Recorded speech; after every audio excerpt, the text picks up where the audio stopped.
Long ago in Japan, there lived a kind and humble bamboo cutter named Takatori. Every day he wandered the forest, cutting bamboo to earn a living. One morning he came across a glowing bamboo stalk. Curious, he cut it open and found a tiny, beautiful girl inside, no bigger than his hand. Overwhelmed with joy, he took her home and named her Kaguya Hime. He and his wife, who had no children, raised her lovingly as their daughter. Strangely, after Kaguya Hime came into their lives, every bamboo Takatori cut was filled with gold, making them very wealthy. As Kaguya Hime grew, her beauty became legendary. Suitors from all over Japan came to win her heart, but she refused them all.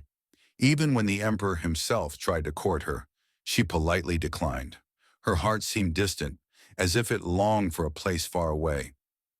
One night, during a full moon, Kaguya Hime revealed the truth to her foster parents. She was not of this world, but a princess from the Moon Kingdom. Her people would soon come to take her back. Though Takatori and his wife begged her to stay, her fate was beyond her control. On the night of the next full moon, a celestial procession descended from the sky. Kaguya Hime bid a tearful farewell to her loving parents, thanking them for their kindness. As she ascended to the moon, she left behind a letter and a vial of the elixir of life for the emperor, expressing her gratitude.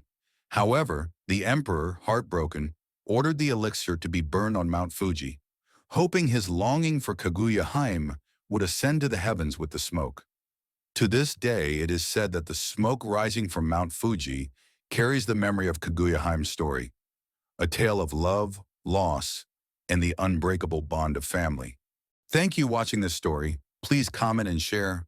Follow for more.